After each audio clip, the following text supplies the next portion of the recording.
BC నాయకునిగా లేకపోతే ఒక బీసీ నేతగా ముద్ర పడడం వల్లనే కొన్ని పదవులు దూరమైన అనుకోవచ్చా? సెకండ్ టైం నాకు రాజ్యసభ 2005 నుంచి నేను వర్క్. రేవంత్ రెడ్డిని ఫస్ట్ పీసీసీ ప్రెసిడెంట్ చేసినప్పుడు మీరు కొత్త వాళ్లకు బయటి నుంచి వచ్చిన వాళ్ళకి ఎట్లా వస్తారని మీరు క్వశ్చన్ చేశారు. కొత్త వాళ్ళకి ఎట్టిస్తుందని నా argument. When we are working for several years. Chandrababu Naidu, KCR వీళ్ళు కూడా మీకు ఉపాధ్యక్షులుగా ఉన్నారు, కానీ వాళ్ళు సీఎంలు అయ్యారు. ఇద్దరు అదృష్టం బాగుంది. నాకు వచ్చింది కదా, నాకు రాలేదని నేను బాధపడదు, వచ్చింది. పదవులు వద్దనుకున్న మీరు మళ్ళీ ఇప్పుడు ఒక ఎంపీ టికెట్ కోసం దరఖాస్తు చేసి అడగడం. కేవీపీ రామచంద్రరావు చెప్పి నన్ను అహ్మద్ పటేల్ బదిరించి లేకుండా హైదరాబాద్లో పోటీ చేసి ఓడిపోయారు. అంటే సికింద్రాబాద్ను ఇప్పుడు ఎందుకు వద్దనుకుంటున్నారు? అక్కడ నా అభిమానులు ఉన్నారు, మీకు మా బీసీలు ఎక్కువ ఉన్నారు, మా కమ్యూనిటీ వాళ్ళు 1,80,000 మంది ఓట్లు ఉన్నారు. నమస్తే, నేను క్రాంతి. ప్రస్తుతం మనతో ఒక ముఖ్య అతిథి ఉన్నారు. ఆయన రాజకీయ భీష్ముడు. 1962లో సేవాదల్ నుంచి మొదలుపెట్టి ఇప్పటి వరకు పట్టిన జెండా మార్చకుండా ఒకే పార్టీలో కొనసాగుతున్న ఆ రాజకీయ నేత ఉత్పలమాల హనుమంతరావు. ఉత్పలమాల హనుమంతరావు అంటే చాలామందికి అర్థం కాకపోవచ్చు. హనుమంతన్న అంటే సగం మందికి తెలియవచ్చు, కానీ అందరికీ తెలిసిన పేరు విహెచ్. కాంగ్రెస్ రాజకీయాల్లో చాలా సీనియర్ ఆయన. ప్రస్తుతం రాష్ట్రంలో జరుగుతున్న రాజకీయాల గురించి, టీఆర్ఎస్ బీఆర్ఎస్ వర్సెస్ కాంగ్రెస్ నడుస్తున్న వ్యవహారాల గురించి, ముఖ్యంగా తన రాజకీయ జీవనం గురించి, రాజకీయ పయనం గురించి కొన్ని వివరాలైన అన్నగారి మాటల్లో మనం తెలుసుకుందాం. అన్న నమస్తే. మిమ్మల్ని కలవడం, మీతో ఇట్లా మాట్లాడే అవకాశం రావడం హ్యాపీగా ఉంది అన్న. సో మొత్తానికి మీరు అన్ని పదవులు అనుభవించారు. ఎమ్మెల్యేగా చేశారు, ఎమ్మెల్సీగా చేశారు, మంత్రిగా చేశారు, యువజన కాంగ్రెస్ అధ్యక్షునిగా పనిచేశారు, పీసీసీ అధ్యక్షుని కూడా పనిచేశారు. కానీ మీకు దక్కకుండా పోయిన, మీకు దగ్గరకు వచ్చి దూరమైన పదవి ఒకటి ఉంది, ముఖ్యమంత్రి పదవి. ఎట్లా ఫీల్ అవుతారు ఆ పదవి దక్కకపోవడానికి? రాజకీయాలలో అప్ డౌన్స్ వస్తాయి. నాకు ముఖ్యమంత్రి పదవి దగ్గరలో వచ్చి పోయింది, అది అందరికీ తెలుసు. రాజీవ్ గాంధీ నన్ను చేయమని హెచ్కేఎల్ భగత్ ఇన్ఛార్జ్ పంపించింది, కానీ వేరియస్ రీజన్లు అప్పుడు నా వయసు 41 ఏళ్ళే. కానీ సీనియర్లు అందరూ ఏమనుకున్నారంటే నా కాన్సెప్ట్, నా సోషల్ జస్టిస్. నేను ఎప్పుడైతే పీసీసీ ఎగ్జిక్యూటివ్, ఏ ఎగ్జిక్యూటివ్ కూడా it will take after PCC president అయిన తర్వాత మినిమం 4 నెలలు 6 నెలలు ఏడాది కూడా అవుతుంది. కానీ రాజీవ్ గాంధీ గారు బతుకున్న, ఆయన ఏఐసిసి అధ్యక్షుడిగా ప్రధాని ఉన్న రోజులలో ఒకటే సెకండ్లో నేను ఇచ్చిన లిస్టును అప్రూవల్ చేశాడు వితిన్ 5 minutes లోపల. అది ఆయన ఆలోచన ఏమిటంటే నా మీద నమ్మిక, హనుమంతరావు న్యాయం చేస్తాడని సీనియర్ నాయకులను కన్సల్ట్ చేయమన్నట్టు చేశాను. కానీ అందులో నేను ఎక్కువ భాగం అంటే సామాజిక న్యాయం, ఇందిరాగాంధీ ఆలోచనను ఇంప్లిమెంట్ చేయాలనే ఆలోచనతో 23 జిల్లాలు ఉంటే సగం జిల్లాలలో బీసీ ఎస్సీలకు ఎక్కువ వేయడం జరిగింది. రాయలసీమ అటువంటి ప్రాంతంలో కూడా 4 జిల్లాలు ఉంటే 3 జిల్లాలల్లో వీకర్ సెక్షన్కి వేశారు. ఆడ అందరికీ కొంత బాధ కలిగిందా, లేకుంటే ఈ చిన్న వయసు వీడు వచ్చేస్తే మీ సీనియర్ల సంగతి ఏమనుకున్నారో తెలియదు. సరే, ఏదైనా అది తప్పిదారిపోయింది. కానీ మళ్ళొకసారి అవకాశం వచ్చిండే. శ్రీకాకుళం, విజయనగరం, విశాఖపట్నం నుంచి వైజాగ్కి వచ్చాడు. వైజాగ్లో మీటింగ్ అయిపోయింది. ఆయనకి ఇచ్చినటువంటి ఏవైతే వస్తువులు కానీ, చెల్లెలు కానీ, షాళ్ళు కానీ అన్నీ నాకే ఇచ్చాడు. ఇచ్చేమన్నాడు Hanumantharao, after parliament elections I will make you CM అన్నాడు రాజీవ్ గాంధీ గారు. కానీ నా దురదృష్టం, హెలికాప్టర్ కింగ్ ఎయిర్ చిన్న హెలికాప్టర్ చెడిపోయింది, ఉంటే బాగుంటుంటే చెడిపోయిందని తోవలకు వచ్చినాం. మళ్ళీ అది బాగైంది అన్నాడు. ఆయన వెళ్ళిపోవడం, ఆయన పోవడం వల్లనే నాకు న్యాయం జరగలే. తర్వాత కూడా నేను ఎన్నడూ కూడా ముఖ్యమంత్రి రాలేదని బాధపడలే. ఒక సామాన్య కార్యకర్తగా పనిచేసి ఎక్కడ అన్యాయం జరిగినా, అది హాజీపూర్లో 3 అమ్మాయిల మీద రేపు జరిగినా, మర్డర్ జరిగినా, అక్కడికి పోయినా రైతులకు సంఖ్యలు వేస్తే, మిర్చి రైతులకు వాళ్ళు ఎంబడి ధర్నా చేసినా వాళ్ళకు సంఖ్యలు వేస్తే బల్ల పోయి ఒక్కొక్కరికి ₹1,00,000 10 మందికి ఇచ్చి వచ్చింది. అదేవిధంగా సిరిసిల్లలో ఎస్సీలకు ఏదైతే టార్చర్ చేశారో దాని మీద కూడా 3 సార్లు పోయినాను. దానికి మీరా కుమారి కూడా రావడం. అదేవిధంగా ఎక్కడ ఏది ఇంటర్మీడియట్ అమ్మాయి, ఒక అమ్మాయికి ఏది ఇంటర్మీడియట్ బోర్డులో తప్పుదారి వల్ల అమ్మాయి ఫెయిల్ అయిపోతే ఏది సెంటిమెంట్గా ఆ అమ్మాయి ఆత్మహత్య చేసుకుంటే ఆమెకు కూడా పోయి పరిగి దగ్గర ఇవి ఎక్కడ అన్యాయం జరిగితే అక్కడికి పోతానండి.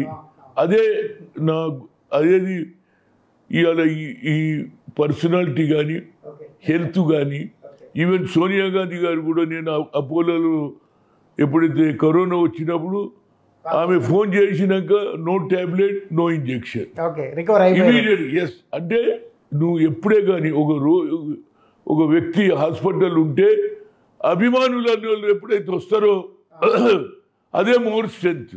ఆ స్ట్రెంత్ వల్ల ఇవాళ నేను నన్ను అడిగింది సెంట్రల్లో ఆమె ఏది నెహ్రూ బర్త్డేకి వచ్చి నన్ను అవర్ యూ అన్నది. Ma'am after you spoke to me in the hospital I'm physically fit అన్న. అంటే ఆమె కూడా నవ్వింది. అంటే దట్ ఈజ్ యాక్టివిటీ చేస్తూనే ఉంటా. ఎక్కడ ఉంటే నేను రాజకీయాల్లో మా ఫ్యామిలీలో ఎవరు లేరు, అందరూ ఉద్యోగం, బిజినెస్, చదువుకున్నటువంటి మా సిస్టర్ కానీ, మా మేనలు కానీ, కూడా అందరూ అమెరికాలో ఉన్నారు. మోర్ దాన్ ఒక 100 ఫ్యామిలీస్ అన్న ఉన్నారు మా స్ట్రెంత్. కానీ నేను ఎప్పుడు కూడా రాజకీయాల్లో వస్తాను నేను అనుకోలేదు. ఒక పరిస్థితిలో వచ్చినా ఇందిరాగాంధీని చూసి నేర్చుకున్నా, రాజీవ్ గాంధీని చూసుకుని నేర్చుకున్నా, సంజయ్ గాంధీ 5 అంశాల వల్లనే I became very popular. Youth Congress Hanumantharao లేకుంటే హనుమంత్ అన్న, అందరి వాడు అనేది ఒక పేరు వచ్చింది. అంతే సార్ నాకు. సో మీకు ఇందిరాగాంధీ, సంజయ్ గాంధీ, రాజీవ్ గాంధీ, సోనియా గాంధీ, ఇప్పుడు రాహుల్ గాంధీ, అంటే మొత్తం ఆ గాంధీ కుటుంబానికి మీరు వీర భక్తుడు అనాలనా, వీర విధేయుడు అనాలనా? హనుమన్న పేరు ఉంది కాబట్టి. చూడండి, వాళ్ళు వచ్చిందని కాదు, వాళ్ళ ఆదర్శాలు, వాళ్ళ ఆలోచన. వాళ్ళు ధనిక కుటుంబంలో పుట్టి స్వాతంత్రంలో కోట్ల రూపాయలు మోతీలాల్ నెహ్రూ, ఏది పండిట్ జవహర్లాల్ నెహ్రూ ఖర్చు పెట్టాడు. నెహ్రూ గారు కూడా జైల్లో పాలు ఉన్నాడు. అలాంటి వ్యక్తి ఒక ఆదర్శం తీసుకొని నేను ఎప్పుడు కూడా పనిచేస్తాను. నాకు భవన వెంకటరామ రెడ్డి గారు ఉన్నప్పుడు నేను youth Congress president plus MLC ఉన్నా.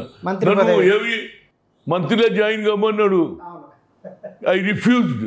నేను ఐ వర్క్ ఫర్ పార్టీ అన్నా. అదే మాట ఏది భవన వెంకటరామ రెడ్డి గారు ముఖ్యమంత్రి అయినాక ఢిల్లీలో ఇందిరాగాంధీని పిలిచి ఏది డిన్నర్ ఇచ్చారు. ఆ డిన్నర్లో చెప్పాడు, sir I want to take him to the boy to youth Congress Hanumantharao into the cabinet. He refuse అంటే వై అన్న. No he want to work for party అంటే ఇట్లా కొట్టింది. ఎస్ గుడ్ అన్నది. అంటే పని చేయడంలో ఒక ఆలోచన, కాన్సెప్టు, మన ఆదర్శం ఏమున్నది, మన నాయకుల ఆదర్శం ఏముంది. నేను తప్పనిసరిగా పేదవానికి, ఈవెన్ అగ్రకులాలలో కూడా అన్యాయం జరిగితే అక్కడ కూడా పోతాను. నేను కాన్సెప్ట్ అది కాదు, ఎక్కడ అన్యాయం జరిగితే అక్కడ పోతాను, మాట్లాడతాను. అది ఆ కల్చరే. ఇవాళ నేను ఆంధ్రలో పోయినా very popular. Vizag go, east Godavari go, west Godavari go, Hanumantharao గారు వచ్చారండి అంటారు. వాళ్ళు అంత సంతోషపడతారు. మీ మీద బీసీ నాయకునిగా లేకపోతే ఒక బీసీ నేతగా ముద్ర పడడం వల్లనే కొన్ని పదవులు దూరమైన అనుకోవచ్చా? చూడండి, నేను ఎప్పుడైతే సెకండ్ టైం నాకు రాజ్యసభ 2005 నుంచి నేను working for OBC MPs forum. దానికి కారణం ఏంటంటే సామాజిక న్యాయం కావాలి. ఇందిరాగాంధీ ఆలోచన చేసిందో రాజీవ్ గాంధీ గారు చేశారు కదా. 73, 74 అమెండ్మెంట్ తీసుకు మహిళలకు కూడా రిజర్వేషన్ తెచ్చాడు కదా. పార్లమెంట్లో బిల్ వేయాల, ఏది జిల్లా పరిషత్లో కానీ, అదేవిధంగా లోకల్ బాడీలో కూడా అందరూ కూడా, మున్సిపాలిటీలో అందరు మేయర్లు అవుతున్నారు, సర్పంచ్లు అవుతున్నారు. ఆ కాన్సెప్ట్లో నేను ఎక్కడ పనిచేస్తానండి. దాని మీద నా ఉద్దేశం ఏంటంటే జనాభా లెక్క ప్రకారంగా వీఆర్ హైయెస్ట్ మెజార్టీ. నేను 3 సార్లు కలిసిన యాజ్ ఓబీసీ ఎంపీ. ఒకసారి 42 మంది, ఒకసారి 64, ఒకసారి 83. ఇదే మన నరేంద్ర మోడీ గారిని కలిశాను అప్ టు 2016 దాకా. ఎప్పుడు కలిసినా అయ్యా మా జనాభా ఉంది, మాకు ఒక సెపరేట్ మినిస్ట్రీ ఇవ్వాలి, మా బడ్జెట్ పెంచాలి, మేము ఓట్లేసే మిషన్లం కాదు, మాకు కూడా అధికారం రావాలన్నది. మా వాళ్ళు కూడా అసెంబ్లీ చూడాలి, పార్లమెంట్ చూడాలి, దేశ ఉన్నతిలో మా భాగస్వామి కూడా ఉండాలి అనేది మన కల్చర్. ఆయన ఒక్క పని చేయలే. ఆఖరుకు అయ్యా క్యాస్ట్ వైజ్ సెన్సర్ చేయండి, మా లెక్క అది చేయలే. పోనీ ఒక సెపరేట్ మినిస్ట్రీ అన్నాం. మా బడ్జెట్ వ్యవసాయానికి బడ్జెట్ ఉంటుంది, అదేవిధంగా ఫారెస్ట్కు మంచి ఉంటుంది, అడవులలో పులులు ఎంతుందో లెక్క, కానీ మా బడ్జెట్ ఎందుకు పెంచారని అడిగితే కూడా అది కూడా చేయలేదు. ఇప్పుడేదో ఆయన ఏది భారత రత్న బీహార్ మాజీ ముఖ్యమంత్రికి ఇవ్వడంతో మంచిదే. కానీ నేను అనేది ఏంటి, బేసికల్గా కింది వారికి న్యాయం జరగాలి కదా. అదే ఆలోచన రాహుల్ గాంధీ చేస్తున్నారు. ఇట్ ఈజ్ ఏమంటారు, ఎక్స్రే అన్నాడు ఆయన. ఎస్సీ ఎస్టీ వాళ్ళు బీసీలలో ఎంతమంది ఉన్నారు కింది స్థాయిలో తెలుసుకోవడానికే కన్యాకుమారి నుంచి కాశ్మీర్ నడిచిన తర్వాత ఆయనకు ఒక ఆలోచన వచ్చి, నో ఈ స్టడీడ్ ఎవ్రీబడి. రైతుల సమస్య తెలుసుకున్నాడు, విద్యార్థుల సమస్య, నిరుద్యోగ సమస్య తెలుసుకున్నాడు. ఆఖరికి ఆయన అన్నాడు, we come to the power, wheel conduct caste wise census అన్నాడు. ఇది ఎప్పుడో 1981లో అయింది. దాన్ని చేయాలని ఇవాళ అన్న తర్వాత అందరూ బీసీ అంటున్నారు. కానీ నేనేమంటున్నా, ఇవాళ ఒకటి మాత్రం నేను అప్రిషియేట్ చేస్తాను రేవంత్ రెడ్డి గారిని. ఎప్పుడైతే రాహుల్ గాంధీ గారు అన్నారో ఆ తర్వాత ఆయన కూడా ఇమీడియట్గా రేపు అసెంబ్లీలో బిల్లు పెట్టి క్యాస్ట్ వైజ్ సెన్సర్ చేస్తా అన్నాడు. అది ఎందుకంటే నాయకుడు చెప్పినట్టు. అదేవిధంగా 6 డిక్లరేషన్ ఎందుకు అప్రిషియేట్ చేస్తున్నా, ఎవరైనా అన్నారా? వాళ్ళు అన్నారు ఇంటికో ఉద్యోగం అన్నారు, 3 ఎకరాల భూమి అన్నాడు, హరిజన్ ముఖ్యమంత్రి అన్నాడు. 10 ఏళ్లలో ఏం చేయలే మీరు. ఇవాళ 1 మంత్ కూడా కాకముందే అప్పుడే క్రిటిసైజ్ చేస్తున్నారు. ఇది న్యాయం కాదు. మేము 10 ఏళ్ళు ఓపిక పట్టి ఉన్నాం కదా రే బాబు, మీరెందుకు కొట్టారు? 10 రోజులు చూడు మేము చూసేస్తాం, మేము ఓడంటే ప్రభుత్వాన్ని. దిస్ ఈజ్ నాట్ కరెక్ట్ అండి. As a senior leader Congress culture ఏది, మా కల్చర్ ఇది కాదు. పడగొట్టడం తిట్టడం ఇది కల్చర్ కాదు. ప్రజలు మీకు తిరస్కరించారు, ఎందుకు తిరస్కరించారో విశ్లేషణ జరగాలి. ఏం మనం పొరపాటు చేసినవురా, ఎందుకు మనం ప్రజలు చేసినావు? నువ్వు ఇచ్చినావు, దళిత బంధు ఇచ్చినావు, ఏది రైతు బంధు ఇచ్చినా కూడా, డబుల్ బెడ్రూమ్ కూడా సరిగ్గా ఎక్కువ. కానీ ప్రజలు ఎందుకు వ్యతిరేకం చేసినారు? ఏడోనో ఒక పొరపాటు జరిగింది. నీ రైతు బంధులో కానీ దళిత బంధులో ఉన్న వాళ్ళే తీసుకుంటే ఎట్లా? వాళ్ళ పేర్ల మీద ఎస్సీ దాని మీద ఒక్కొక్కడు 3 లక్షలు తీసుకొని కమిషన్లు తీసుకొని, డబుల్ బెడ్రూమ్లో 20%, అదేవిధంగా దళిత బంధువులు తీసుకున్నారు. కాబట్టి ప్రజలు వ్యతిరేకం చేసిర్రు. మాది ఎందుకు నమ్మిండ్రంటే, సోనియా గాంధీ గారు ఎప్పుడైతే 1200 మంది బలిదానం చేసిర్రో, సెల్ఫ్ రెస్పెక్ట్, మా కాళ్ళ మీద మేము ఒక దీపం చేయం. తెలంగాణ ప్రజలు ఒకటి పీచబడుకునేది కాదు. నిజాం వ్యతిరేకంగా కొట్టాడు. ఆనాడు ఉన్నటువంటి నాయకులు పెద్ద పెద్ద జమలాపురం కె రామానంద్ తీరత్ వీళ్ళంతా ఆదర్శం ఫైట్ చేసిండు. కనుక మేము కూడా అదే ఫైట్, మా బతుకు మేము బతుకుతామా, మీ పెత్తనం ఏందన్నాం, బలిదానం చేసిరు పిల్లలు. ఇవాళ అందుగురించి సోనియా గాంధీ ఇచ్చిన మాట నిలబెట్టుకున్న తెలంగాణ. నువ్వేమన్నావు? ఏ దినమైతే తెలంగాణ ఇస్తుందో అమ్మా, నీ కాళ్ళు కొడికి నెత్తి మీద పోసుకుంటాను. ఇంకోటి అన్నాడు ఆయన, నేను Harijan I want to make a CM అన్నాడు. ఇవాళ నువ్వు హరిజన్ చేయలే, 3 ఎకరాల భూమి ఇవ్వలే, ఏది 2 బెడ్రూమ్ ఎవరికి సరిగా రాలేదు. అన్నిటికంటే ముఖ్యంగా ఇచ్చిన భూములు కూడా నువ్వు తీసేసుకుంటున్నావు. ఇందిరాగాంధీ ఇచ్చింది అసైన్ ల్యాండ్ తీసుకున్నావు, దున్నేవాడికి ఇచ్చిన భూమి తీసుకున్నావు. కీసర దగ్గర 1981లో ఇందిరాగాంధీ ఇచ్చింది 94 ఎకరాలు 10 మంది ఎస్సీలకు మాదిగలకు ఇస్తే ఆ భూములు కూడా మళ్ళీ దొరలకు. What is the Dharani? I can't understand. Dharani వస్తే మళ్ళీ దళాలు, అరే నీ దళాల కంటే ఎక్కువ అన్యాయం రా బాబు. Rahul Gandhi himself spoke in the Khammam meeting, Indira Gandhi దియేసో జమీన్ బి వాపస్ లేరే, మళ్ళీ అది రాగి కృష్ణారెడ్డికి అయింది, దొరల చేతికి అయింది. కనుక అది చాలా సీరియస్ ఇష్యూ. ఇవాళ కమిటీ వేసిండ్రు. ఇది ఇంతకంటే క్లియర్ కేసు ఏది లేదు. 81 లెస్ దెన్ 2001 వరకు వాళ్ళ పేర్లే ఉన్నాయి. 2002లో చనిపోయిన 2 ఎస్సీల దొంగ సంతకాలు పెట్టి మా భూమి వాపసు ఇచ్చేసిందని హైకోర్టులో వేసుకొని తీసుకొచ్చి రెవెన్యూలా ఎవరు హనుమంతరెడ్డి అట్ట ఇంకోటి వెంకటేష్ అట్ట ఎంఆర్ఓలు అంతా ముక్కడికి అయ్యి హెచ్ఎండిఏ దగ్గర కూడా పర్మిషన్ తెచ్చుకున్నారండి. కోర్టుల కేసు ఉన్నప్పుడు హెచ్ఎండిఏ ఎట్లిస్తుంది, ఇవాళ ఎవడో దొరికింది కదా ఏదో పెద్ద తిమింగలం. ఇట్లా ఆయన ఎంతమందికి చేసి ఆఖరికి సోమేశ్వర్ కూడా భార్య పేరు మీద ఉండాలండి. ఏం అన్యాయం రా బాబు, ఐఏఎస్ లైన్లు దీని గురించేనా? అరే యువర్ ఫ్యామిలీ వరకు ఉండని, అరే మీరు కూడా దోచుకుంటే రాజకీయ నాయకులు అదే తిన్నారు. ఇవాళ అఫీషియల్స్ కూడా తింటుంటే ఎట్లా? నేను మహాంతిని చూసిన, ఐపీఎస్ మహాంతిని, నేను అలాంటి ఎస్పీని పోలీస్ ఆఫీసర్ చూడలే. ఆయన ఇద్దరు కొడుకులు కూడా వెరీ సిన్సియర్ ఆఫీసర్, ఎక్కడ కూడా కాంప్రమైజ్ కాలే. అలాంటి ఆఫీసర్ ఇవాళ గుప్తా గారు వచ్చిండ్రు. మరి గుప్తా గారు కూడా మంచిగా చేస్తారని నేను అనుకుంటా. అదేవిధంగా కమిషనర్ శ్రీనివాస్ రెడ్డి వీళ్ళందరూ కూడా బాగా పనిచేస్తే మా ప్రభుత్వానికి మంచి పేరు వస్తుంది. రేవంత్ రెడ్డికి వస్తే మా అందరికి వచ్చినట్టే కదా, అది నా ఆలోచన. మీరు రేవంత్ రెడ్డి గారి గురించి ప్రస్తావించారు కాబట్టి రేవంత్ రెడ్డిని ఫస్ట్ పిసిసి ప్రెసిడెంట్ చేసినప్పుడు మీరు కొత్త వాళ్లకు బయటి నుంచి వచ్చిన వాళ్ళకి ఎట్లా వస్తారని మీరు క్వశ్చన్ చేశారు. ఆయన రాకముందు మాట్లాడిన ఎప్పుడైతే సోనియా గాంధీ, ఎందుకంటే మేము లేమా కొత్త వాళ్ళకి ఎట్లిస్తుంది నా ఆర్గ్యుమెంట్.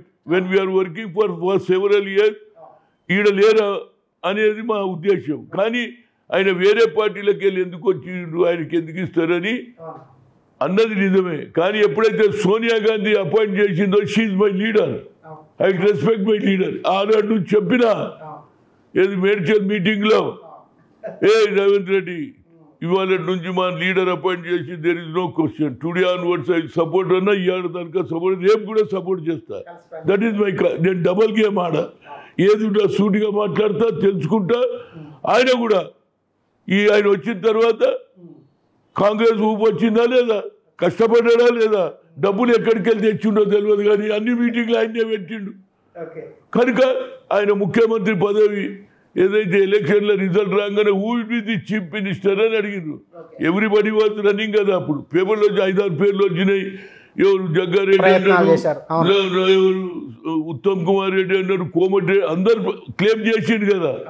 కానీ నేను ఒకటి అన్న, కష్టపడిన వానికి ఇవ్వాలి. అరెవరు అన్నాడు, ఎస్ రేవంత్ రెడ్డి అని చెప్పిన. అదే మాట రాహుల్ గాంధీ గారు చెప్పారు, చేశారు. నేను ఎవరికి వ్యతిరేకం కాదు, but according to the accountability who has worked for party, so వాళ్ళని నేను గమనిస్తా. అందులో ఎస్సీ లేదు, బీసీ లేదు, న్యాయంగా ఎవడైతే నేను ఆడ కూడా ఎస్సీ బీసీ కష్టపడతారో మళ్ళీ నా క్యారెక్టర్ దెబ్బతింటు. అరే చూడువా హనుమంతరావు ఎంతసేపటి వీకర్ సెక్షన్ అంటాడు, రెడ్డికి బలం ఉన్నా చెప్పలేదని చెడ్డ పేరు నాకెందుకు. అందులో పనిచేసిండు, నాకు కళ్ళ ముందు చేసిండు, ఇన్ని మీటింగ్లు పెట్టిండు. అదేవిధంగా ఏది సిడబ్ల్యూసి మీటింగ్ పెట్టిండు. సోనియా గాంధీ తుక్కుగూడలో 5-6 లక్షల మందిని మొబిలైజ్ చేసిండు. ఎవరిదండి? ఏ నాయకుడు వేరేవాడు ఎవరు చేయలే. అతనే one man show. To be frank, Rahul Gandhi Kanyakumari కదిన దానిక వేరే వాళ్ళు ఎవడు ఇచ్చిండో నాకైతే తెలియదు. అతను కష్టపడ్డాడు, అతను రాహుల్ గాంధీ ప్రోగ్రెస్. కనుక నేను న్యాయం మాట్లాడతా. నేను ఎవరైనా నాకేదో సొంతం ఉన్నదని ఎందుకని ఇన్ని రోజులు నేను అట్లనే ఉన్నా. ఎవడు పని చేసిండో వాళ్ళని పైకి తెచ్చిన తర్వాత వాళ్ళు నాతో దూరం ఇష్టయించుకొని, అది వాళ్ళ కల్చర్. ఎవడన్నా ఇవాళ నేను ఇందిరా విజయరత్నం తిరిగినప్పుడు అప్పుడు డబ్బులు లేవు కదా. NT Ramarao very far 87 to 89 Rajiv Gandhi గారు నాకు రథం ఇప్పించిండు. ఇందిరా విజయరత్నం తిరిగితే అందరు నవ్విండ్రు. కానీ రాను రాను దానికి క్రేజీ పెరిగింది. అక్కడ కూడా నేనేం చేసినా ఎవడు పని చేస్తే వాళ్ళకి ఇవ్వాలన్న. ఎంతమంది లీడర్లను తయారు చేసిండండి. రాజశేఖర్ వ్యతిరేకంగా 30 మంది ఎంపీలు సంతకాలు చేసిండ్రు. Factionist leader, we should not do it అన్నారు. కానీ నేను చెప్పిన, no sir, this time you make him young boy. అతను డైనమిక్ ఉన్నాడు. What about you sir? You are there, I can come any time, but you do it because నా దగ్గర డబ్బులు లేవు. నేను ఏఐసిసి అని ప్రతి నెల వచ్చి నేనే అడగాలి సార్. ఈయన చేయండి అన్నా చేయించిన. అదేవిధంగా ఎన్ జనార్దన్ రెడ్డి ఆయన ఇందిరాభవన్ కట్టించినప్పుడు ఎవరు పిసిసి అన్నారు. నేను ఆయనకు కూడా సాయం చేసిన. ఎం సత్యనారాయణరావు చేసిన. ఎవరిని చేయలేదండి. కానీ నాకు ఒక చెడ్డ పేరు ఏంటంటే హనుమంతరావు ఏడా అంటి రెడ్డి రాబోయ్, రాజశేఖర్ చేసిన, చిన్నారెడ్డిని చేసిన, జనార్దన్ రెడ్డిని చేసిన, సుధాకర్ రెడ్డి ఇప్పుడు అందులో పోయింది కదా, అతన్ని కూడా నేను ఎవరిని చేయలేదు. ఎవరు టాలెంట్ ఉంటే అలా చేస్తామండి. కానీ దాంతోపాటు వీకర్ సెక్షన్ కూడా పైకి తెచ్చి ఎంతో మందిని చేసిన. రఘువీరారెడ్డి నేను ఉన్నప్పుడు డిసిసి ప్రెసిడెంట్ చేసిన, సత్యబాబు వాస్పి యూత్ కాంగ్రెస్ విజయనగరం ప్రెసిడెంట్. ఆ లెక్క చెప్పాలంటే చాలా మంది ఉన్నారు. కొందరు అయినాక వాళ్ళలో ఆలోచన మొదలు సాక్రిఫైస్ నేచర్ కాదు అది. అరే మనమే ఉండాలి అని వద్దు, మనం అనవద్దు, మన పార్టీ.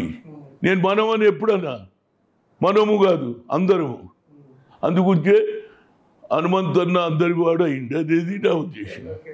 అయితే మీరు యూత్ కాంగ్రెస్ ప్రెసిడెంట్గా ఉన్నప్పుడు మీ టీంలో చంద్రబాబు నాయుడు, కేసీఆర్ వీళ్ళు కూడా మీకు ఉపాధ్యక్షులుగా ఉన్నారు. కానీ వాళ్ళు సీఎం యువజన కాంగ్రెస్ చూడండి వాళ్ళ అదృష్టం.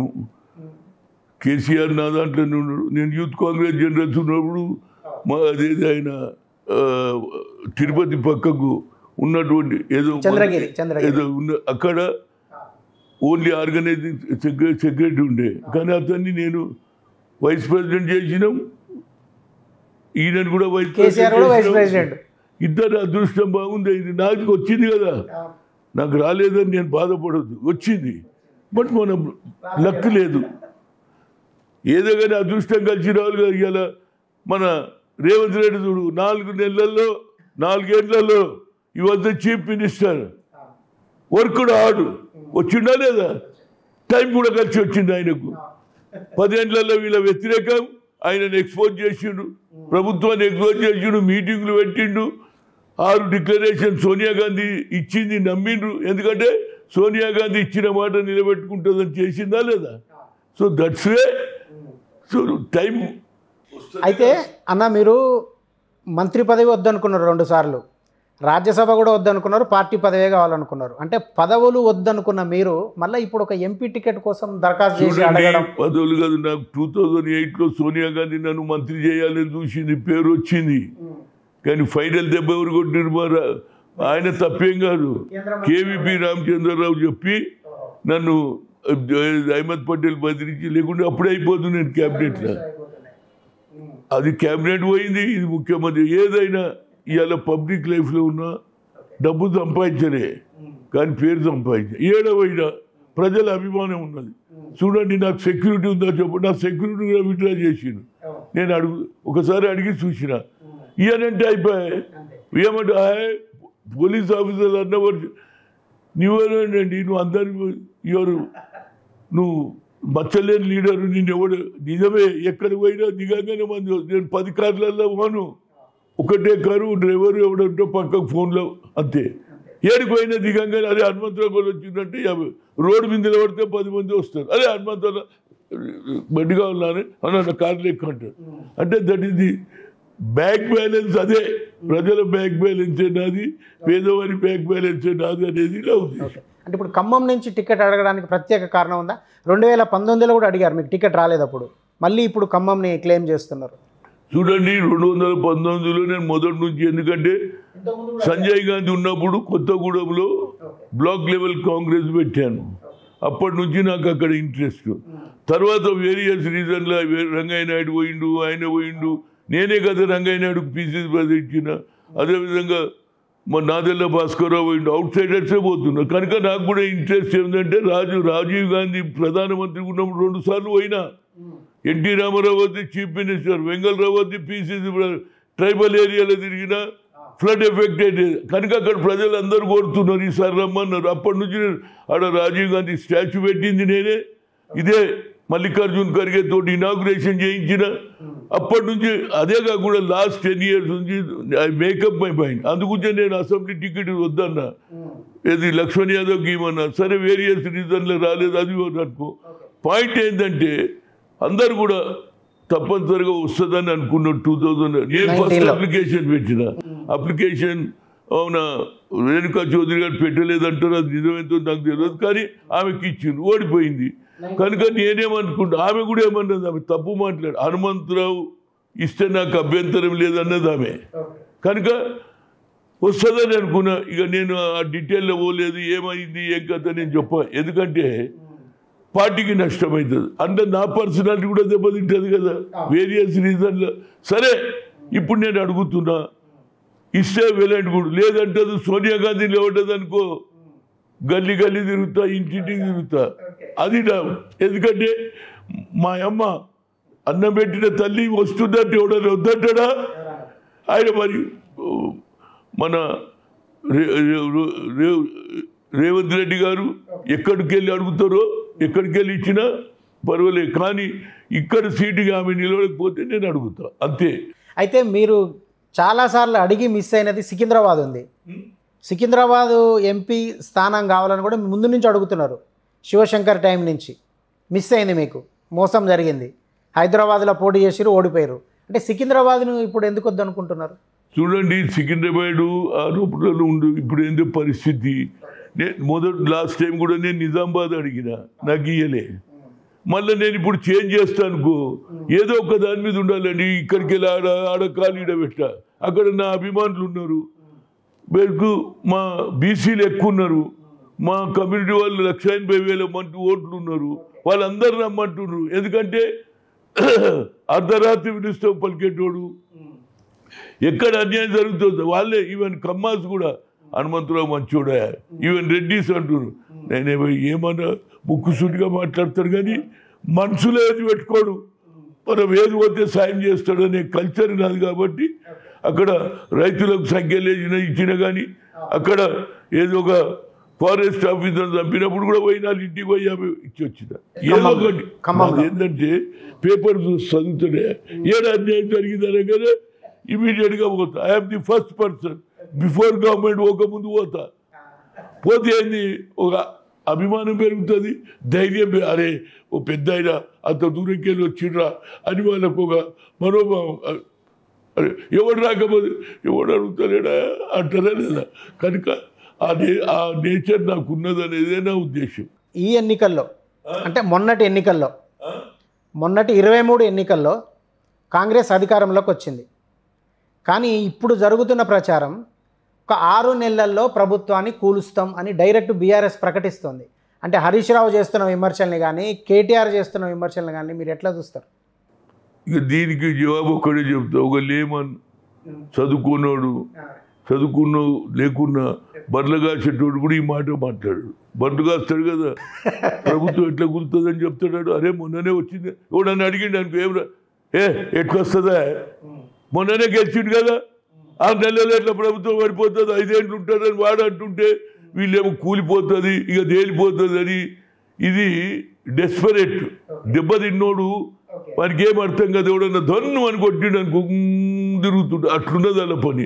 కనుక ఏదన్నా మాట్లాడగలుగుతారు, కానీ ఇది కల్చర్ కాదు. అదేవిధంగా జగన్మోహన్ రెడ్డి కూడా తన డాటర్, తన సిస్టర్ను మీద ఎవడన్నా అనరాని మాటలంటే ఆయన ఖండించాలి, ఇట్లా అనొద్దని అనాలి. This is the minimum culture. She is also worked for him. ఆమె జైల్లో ఉన్నాడు, పోయింది కదా. ఒక ఆడపడుచు నీ చెల్లెల మీద కూడా గలత్ కామెంట్ చేస్తే నాకే బాధ అనిపించింది. ఎందుకంటే నాకు రైట్ ఉన్నది. రాజశేఖర్ని ప్రెసిడెంట్ చేసిన ఘనత నాది, ఎవరు చేయలే. అయిపోతు విజయభాస్కర్ అందరు చేయలేటేసిర్రు. 30 మంది సంతకాలు పెట్టినాక ఇస్తుందా ఇందిరా? కానీ నేను చెప్పిన, ఆయన నన్ను ఉండమన్నాడు. లేదు సార్, నేను ఎప్పుడన్నా ఉంటా, ఈయన చేయండి, today we want to fight అంటే అప్పుడు ఇచ్చిండు. అరే నేమో ఇంత కదా, అరే సొంత చెల్లెల మీద రాజకీయం ఇంత మక్కువనా? అరే చెల్లెళ్ళు అంటే కూడా కామెంట్ చేయరు. మా తెలంగాణలో కల్చర్, అన్నదమ్ములో కొట్లాడతాం, అక్క చెల్లెళ్ళలో కొట్లాడతారు. అక్కకి ఏమైనా చెల్లె పోతుంది, చెల్లెకు అయినా అక్క పోతుందా లేదా? మా కల్చరే లేదు. అరే నోటుకొచ్చినట్టు తింటుంటే భాష ఏమిటి? ఓడిగా వేరేది అనొద్దు, ఆడు అన్నది నాకంటే బాగా అనిపిస్తలేదు. అసలు వాళ్ళ ఫ్యామిలీ కాదని అంటారేంది Sharmila? That is not correct. ఇది ఇటువంటి భాష బిలో స్టాండర్డ్ అయింది రాజకీయాలు. ఇంతకుముందు ఎట్లుంటుండే, ఎవడన్నా క్రిటిసైజ్ చేసినా ఉందాతనంగా మాట అదే, కానీ భాషలో మార్పు రాలేదు. ఈ భాష వల్లనే ఇవాళ సీఎంని కూడా నోటుకొచ్చినట్టు మాట్లాడతారు. ఏంది రా బాబు ఇది? పాయింట్ ఏంది? ఎవరికి వాడు స్కోర్ చేయాలి, ఇక వచ్చేస్తుంది. ఆయన కూడా పాపం ఆయన సీనియర్ నాయకుడు, ఎక్స్ఎంపీ, ఆయన కూడా మంత్రి గుండి మాట్లాడతాడు, ఇక పోతుంది ప్రభుత్వం. ఎన్ని నాకు అర్థం కాదు. హైప్ క్రియేట్ చేసుకుంటారు. హైప్ అందరూ తెలిసిపోయింది. ఇంతకుముందు అంటే టీవీ లేదు, వీడియో లేదు, పేపర్ ఏదో ఊరూరులో పేపర్ కూడా పోకపోదు. ఇవాళ అందరి చేతిలో సెల్ ఫోన్ వచ్చింది. రాజీవ్ గాంధీ దేవుల సెల్లనే చూస్తుండే ఎవడేమన్నదో. అదేవిధంగా పేపర్లలో టీవీలు చూస్తుండే సాయంత్రం కాగానే. ఇలాంటి ఏది ఇంటర్నెట్ ఇంత వచ్చినాక కూడా నాయకులలో ఇంటర్నెట్ రాలేదనేది నాకు ఉద్దేశం. ఎందుకంటే ఆలోచనలో మార్పు. పాత రోజులలో నువ్వు ఏదన్నా నమ్మినరా బాబు, రేపే పడిపోతుంది, ఎల్లుండే పడిపోతుంది, ఇక అడ్రస్ ఉండదు, ఇక పోవడం జైలుకు ఏంది గురి ఇది? This is not correct. ఇది మంచిది కాదు.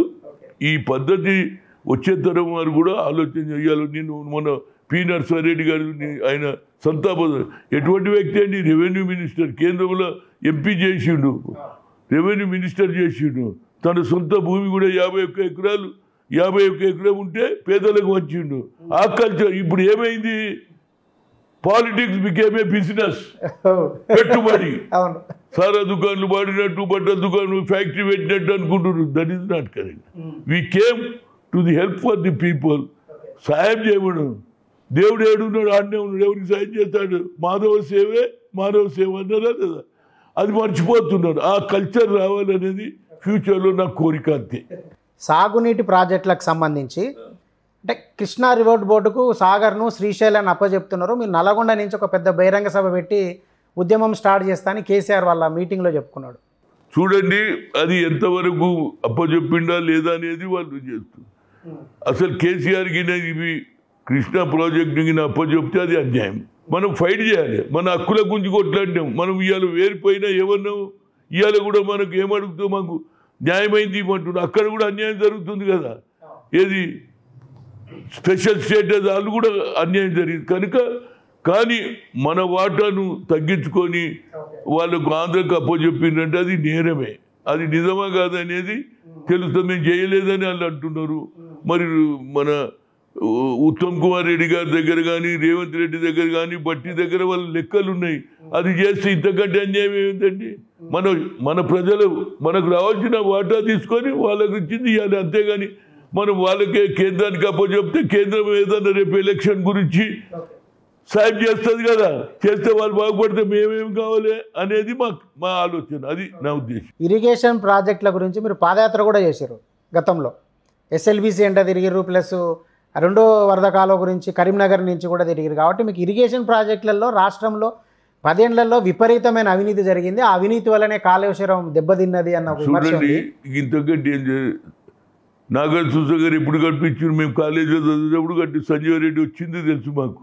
కాలేజ్ చదువుతా ఏది హై స్కూల్ ఉన్నప్పుడు శ్రీరామ్ సాగర్ కట్టించిండు. ఏది పండిట్ జవహర్లాల్ నెహ్రూ ఉన్నప్పుడు జవహర్లాల్ నెహ్రూ కూడా. అరే అలాంటి ప్రాజెక్టు ఇప్పటిదానిక లీకేజ్ లేదు, వాటర్ ఏడ ఇది కదలిక లేదు. అరే నువ్వు 3 ఏళ్ల లోపల కట్టించిందే అది లీకేజ్ అంటే ఒప్పుకుంటా. కుంగిపోవడం ఏందిరా బాబు? నేనైతే తినలే.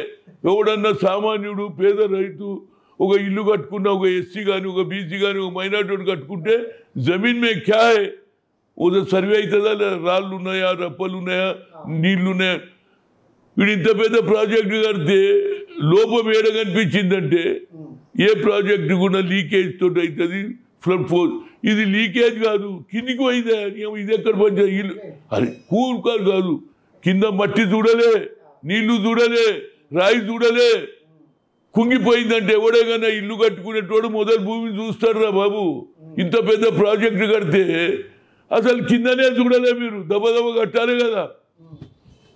అట్లా సిమెంట్ వేసిర్రా, ముసుగు వేసిర్రా, మట్టి వేసిర్రా తెలియదు కదా. అందుకుంటే ఇంత పెద్ద నేరం ఎక్కడ జరగలేదు. ఇవాళ డాక్టర్ నంగల్ మహేష్ ఎప్పుడు కట్టింది కదా, కూలిపోయిందా ఎప్పుడన్నా? రేపు కుంగిపోయిందా? లీకేజ్ అయిందా? నాగార్జున లీకేజ్ అయిందా? ఎస్ఆర్ఎం శ్రీరామ్ సాగర్ అయిందా? మా నర్సారెడ్డి గారిని చూసినా నేను. జవహర్లాల్ నెహ్రూ వచ్చినప్పుడు నర్సారెడ్డి గారు వాజ్ దేర్. కనుక నేను అనేది ఏంటంటే ఇది తప్పనిసరిగా అన్యాయం చేసిర్రు, ప్రజల డబ్బు వేరు చేసిర్రు, తొందరగా పేరు తెచ్చుకోవాలి కదా. కాళేశ్వరం అంబేద్కర్ పేరు తీసేసి కాళేశ్వరం పెట్టిండు. పెడితే నువ్వు కాళేశ్వరం దేవుని పేరు పెట్టినా కుంగిపోతాడు. దేవుడు కూడా ఏమరా నా పేరు బద్నాం చేస్తున్నావురా, తిన్నది మీరు కాళేశ్వరం, నాకు చెడ్డ పేరు మీదికెళ్ళి అనుకుంటుండొచ్చు. అరే they are using my name and they are spoiling my name అనుకుంటారు కదా. అలాంటి పరిస్థితి ఉన్నది అనేది నా ఉద్దేశం. సో ఈ వచ్చే పార్లమెంట్ ఎన్నికల్లో మీకు ఖచ్చితంగా టికెట్ వస్తుందని లేదంటే గెలుస్తామన్న ఆశాభావం మీకుందా? అండ్ ఎందుకంటే మీరు డబ్బులు లేవు నా దగ్గర, నేను డబ్బులు సంపాదించుకోలేదన్నారు. ఇవాళ ఎన్నికలు గెలవాలంటే డబ్బులు అవసరమైన పరిస్థితి కదా. వాళ్ళకు అన్ని ఇప్పుడు మైనస్ ఉన్నాయండి. దళిత బంధులో మైనస్ అయింది. అదేవిధంగా ఇంటి పేదోడు కూడా ఏమైంది. నువ్వు చూడు, ఇందిరాగాంధీ అప్పుడు 1000 చీరలు పంచుతావు. చీర దొరికినామే ఇంట్లో పోయి వండుకుంటుంది. చీర దొరకని ఎవడిచ్చిండ్రానిక బూతులే తిరుగుతుందా లేదా? ఈడ అదే అవుతుంది. ఎవరికి దొరికిన ఇంటి పక్క వాళ్ళకి దొరికే ఈమె దొరకకపోయి ఊరుకుంటుందా? అందనే ఆయన ఫెయిలియర్. ఇంకోటి నా ఉద్దేశంలో ఇప్పటికన్నా రేవంత్ రెడ్డి ఆలోచన చేయాలి. ఈ దళిత రైతు బంధు అనేది కొంతమందికే రావాలండి, నిరుపేదలకు. 5 ఎకరాలు అరే 50 ఎకరాలు తీసుకుంటాక ఇదేం రైతు బందే? అదే వాడు వ్యవసాయమే చేస్తాడు. నా ఫ్రెండ్ ఒకడు ఉన్నాడు, అడిగిన వానికి 20 ఎకరాలు ఉండే. నేను ఎందుకు ఏమిరా నీ భూమి ఏం అన్ని చెట్లు ఉన్నాయి, ఏం లేదు వ్యవసాయం. ఏమిరా అంటే వ్యవసాయం ఏం మాట్లాడితేవే, వ్యవసాయం చేస్తే ఏం మిగులుతుంది? 20 ఎకరాలు ఎంతో నెలకు 2 పంటలకు వస్తుంది, చాలదు నాకు అంటున్నాడు. అంటే పెద్ద పెద్ద భూస్వాములు 50 ఎకరాలు ఫామ్ హౌస్లు ఉన్న వాళ్ళకి ఇస్తే ఏం లాభం అండి? రేవంత్ రెడ్డి గారు ఇంట్లో కూడా మార్పు చేయాలి. ఎందుకంటే మనది సామాజిక న్యాయం. పేదవారి గురించి ఇందిరాగాంధీ, పేదవారి గురించి రాజీవ్ గాంధీ, రాహుల్ గాంధీ అలా ఎందుకు తిరుగుతున్నాడు ఆయన? ఎలక్షన్ అప్పుడు తిరగవచ్చు కదా. కానీ we want to take the opinion of the people. What fault NDA government has done. పేదోళ్ళకి అందిందా? అవన్నీ అడిగేద్దని తెలుసు, అన్ని విషయాలు తెలుస్తున్నావు. You are the perfect leader. డెఫినెట్గా చెప్తున్నా. ఎప్పుడే కానీ తజుర్బా, ఉర్దూలో తజుర్బా జో రాతా ఆగే పడతా అంటారు. అంటే ఎక్స్పీరియన్స్ వచ్చింది ఆయనకు. అంటారు అప్పుడే ఆయన కావాలంటే ప్రధానమంత్రి అవుతుండే, మంత్రి అవుతుండే. సోనియా గాంధీ చూడండి, hats off to my leader. ఎందుకంటే 2 సార్లు ప్రధానమంత్రి పదవి వచ్చిన no I want to make educated financial expert చేసిందా మన్మోహన్ సింగ్ను. అది సాక్రిఫైస్ అండి. ఇప్పుడు ఎవరికంగా కుర్చీ ఇడుస్తాడా ఎవడన్నా? అదే కాకుండా భర్త చనిపోయినా, అత్త చనిపోయినా ప్రజల గురించి వచ్చింది. ఆమె కావాలంటే కాదుండే, కొడుకు అవుతుండే కదా. ఎవడు మాట్లాడు ఎంతసేపటికి ఒకటే కుటుంబం. అరే సాక్రిఫైస్ కుటుంబం రా బాబు, మీరు ఏ కష్టం చేసిందని వచ్చి చెప్పు. నేను అనేది ది సిరీస్ బాగలేదు. ఎందుకంటే ఆ ఫ్యామిలీని don't compare to others. That is my point. That is the sacrifice family. What you are sacrifice? Indiramma కుటుంబం. అరే నీదేం కుటుంబం రా? ఏడొచ్చినావు? ఇందిరమ్మ కోడలు ఇచ్చింది కాబట్టి నువ్వు ముఖ్యమంత్రి అయినావు, మీ ఫ్యామిలీ అయింది. లేకపోతే ఏడైదు? అదే సోనియా గాంధీకి నీ ఇవ్వకపోతే నీ పరిస్థితి ఏముంటుండే చెప్పు. నువ్వే అన్నావా? కనుక ఇవన్నీ నేనే తెచ్చినా అనడం పొరపాటు. పార్లమెంట్లో ఒక్కటి దిగలుగుతాడా? ఈ Sonia Gandhi taken initiative, it bill should pass. రాజ్యసభలో బిల్ పాస్ కావాలని చేసినా లేదా? అందరికీ తెలుసు. కానీ నేనే తెచ్చినా, నేను ఒక హంగర్ స్ట్రైక్ చేస్తున్నా. అరే హంగర్ స్ట్రైక్ చాలా మంది చేసిండ్రా బాబు, చేసిండ్రా లేదా? అంతేవిధంగా పాదయాత్ర కూడా చేసిండా లేదా? ఎవరు? ఆయన మాజీ ముఖ్యమంత్రి, మాజీ కేంద్ర మంత్రి, ప్రైమ్ మినిస్టర్ ఆయన ఎవరు? చంద్రశేఖర్ అయినా. నేను అనేది ఏంటంటే ప్రజలలో ఉండాలనేది మా ఉద్దేశం. పేదలకు న్యాయం చేయలేదు. ఇవాళ డెవలప్మెంట్ లేదు.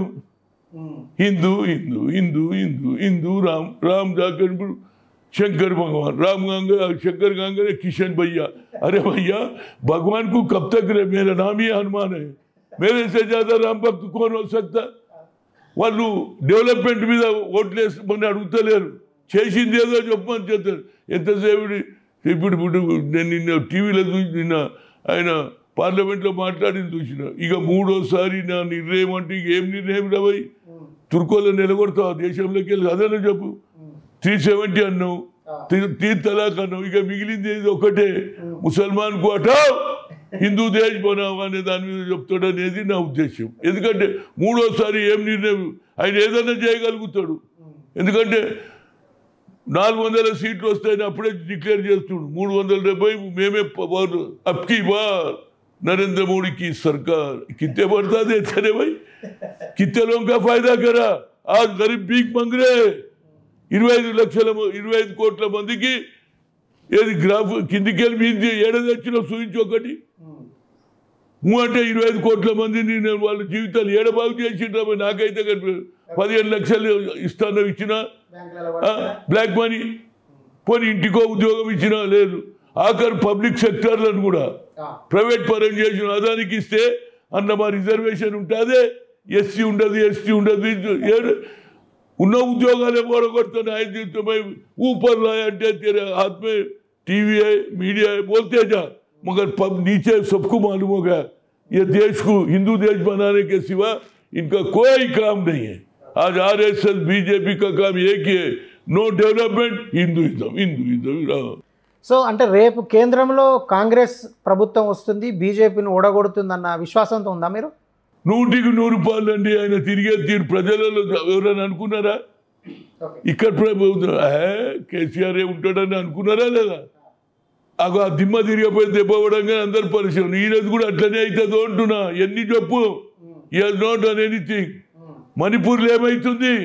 ఒక్కరోజైనా పోయినా ప్రధానమంత్రి ఆడవాళ్ళను నేకడు నడిపిస్తే అడిగేటోడు లేడు. అది కూడా 10 రోజుల తర్వాత తెలిసింది. అంత సీక్రెట్ పెట్టినావు. ఇవాళ కూడా మర్డర్స్ జరుగుతున్నాయి. నువ్వు లా అండ్ ఆర్డర్ మెయింటైన్ చేయవు. ఒకసారి పోవు. ఎలక్షన్ల మీద ఉన్న ప్రేమ ప్రజల మీద లేదు. నువ్వు ఎట్లేస్తారే ఓటు? గుద్దుకుంటావా? ఏదైనా ఆయన వన్ సైడు, ఆయన చేతిలో ఏం లేదు. నాగ్పూర్కి వెళ్ళి ఇన్స్ట్రక్షన్ వస్తేనే పనిచేస్తాడు అన్నాడు కదా. సోనియా గాంధీ రిమోట్ నీదే రిమోట్ రా బాబు, నీది కూడా నాగ్పూరే కదా. చెప్పు, వేరుకే మాట్లాడతారు వీళ్ళు. వీళ్ళేం చెయ్యారు రాసి పెట్టుకో. పాపం మొన్నటిదానికి ఆయన ఉండే ఎవరు బండి సంజయ్ ఎందుకు తీసిండ్రా పోయి చెప్పు, నాకు అర్థం కాదు. అంటే ఒక బీసీ ఉండొద్దా? పెరిగిండు వచ్చినాక ఇవాళ రేవంత్ రెడ్డి ఆయన కూడా బాగా తిరిగిండు. సడన్గా కొట్టేసిండ్రు. అంటే ఎవడు పెరుగు వాళ్ళ పార్టీ అగ్రకులాల పార్టీ. మా చూడు అగ్రకులాలలో సోనియా గాంధీ ఉన్నా పేదవాని గురించి ఆలోచన చేస్తుంది. కనుక నా ఉద్దేశంలో ఇవాళ చూడు ఏది కర్ణాటకలో సిద్ధరామయ్య చేయలే. పాయింట్ ఏంటంటే మాది ఒక కల్చరే. బేసికల్ ideology secular, second ideology social. ఇవి రెండే మాది ఆధారం. ఇచ్చిన మాట నిలబెట్టుకునే కల్చర్ మాది అనేది నా ఉద్దేశం. ఫైనల్గా అన్న, మీరు ఒక సీనియర్ లీడర్, దాదాపు దాదాపు ఒక 60 సంవత్సరాల నుంచి పైబడి రాజకీయాల్లో ఉన్నారు. ఇప్పుడు వచ్చిన మీ కొత్త ప్రభుత్వానికి మీరు చేసే సలహాలు సూచనలు ఏమైనా ఉన్నాయా ఈ ప్రభుత్వానికి? నేను ఎక్కడ కూడా ఒక మాట చెప్పంగానే చేసిండా లేదా? ప్రజాభవన్ను ఆయన పేరు ఏది? ప్రగతి భవన్, ప్రజాభవన్, అంబేద్కర్ పేరు అన్నాడు. నేను ఆల్రెడీ ఉన్నది కదా లేలే. ప్రజాభవన్ పేరు మహాత్మా జ్యోతిరావు పూలే అన్నాడు. ప్రజాభవన్ పెట్టిండా లేదా? నిన్న కూడా ఐ వాంట్ టు థ్యాంక్స్ ఏది పద్మవిభూషణ్ ఫంక్షన్లో వీళ్ళిద్దరైతే పెద్దలు, ఎవరు వైస్ ప్రెసిడెంట్ కానీ చిరంజీవి కానీ పార్టీ పెట్టి పెద్ద యాక్టర్. కానీ కింది కళాకారులు కూడా ఇచ్చారు కదా. చిన్న చిన్న కళాకారులు గీన చేసేటోళ్ళు, ఊళ్ళల్లో పాటలు పట్టేటోళ్ళు, నాటకాలు వేసేటోళ్ళకి ఇచ్చిండు కదా. దాని మీద ఏమన్నాడు? 25 లక్షలే కాకుండా 25,000 ప్రతి నెల పెన్షన్ అంటే కింది వానికి సాయం చేసినట్టే కదా. ఆ కల్చర్ రావాలంటున్నా. I'm thankful to do. ఎందుకంటే ఆయన ఆలోచన రావడం నేను అప్రిషియేట్ చేస్తున్నా. 25 లక్షలకి ఏం సర్వీస్ వాళ్ళకి ఏది వెంకయ్యనాయుడు కానీ చిరంజీవికి అవసరం లేదు. కానీ కింది వాళ్ళు ప్రతి నెల ఇవ్వడం అనేది హిస్టారికల్. Really I'm appreciating. అలాంటి ఆలోచన ఆయనకు ఉన్నది కాబట్టి ఆయనలో కూడా తప్పనిసరిగా వీకర్స్. అదేవిధంగా రేపు బడ్జెట్లో పెడుతున్నాడు కదా, రేపు అసెంబ్లీలో ఏది క్యాస్ట్ వైజ్ సెన్సస్ మొదలు పెడతా అన్నాడు. తప్పనిసరిగా దానివల్ల లాభం అవుతుంది, దానివల్ల మా బడ్జెట్ పెరుగుతుంది, మా ప్రమోషన్ పెరుగుతుంది, మా జీవితాలు బాగుంటాయి. దానివల్ల కాంగ్రెస్కు, సోనియా గాంధీకి, రేవంత్ రెడ్డికి మంచి పేరు వస్తుంది అనేది నా ఉద్దేశం. ఓకే అన్న, ధన్యవాదాలన్న. మిత్రులారా, అది రాజకీయ కురువృద్ధుడు వి హనుమంతరావు ఎలియాస్ విహెచ్ చెప్తున్నటువంటి అభిప్రాయాలు.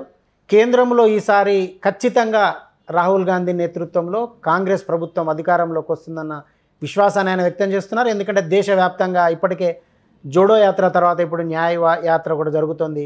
సో పదవులపై ఆశ లేకుండా ప్రజల కోసం ఆలోచిస్తూ తిరుగుతున్న రాహుల్ గాంధీకి ఈ దేశ ప్రజలు ఖచ్చితంగా పట్టం కడతారన్నటువంటి ఆశాభావాన్ని విహెచ్ గారు వ్యక్తం చేస్తున్నారు.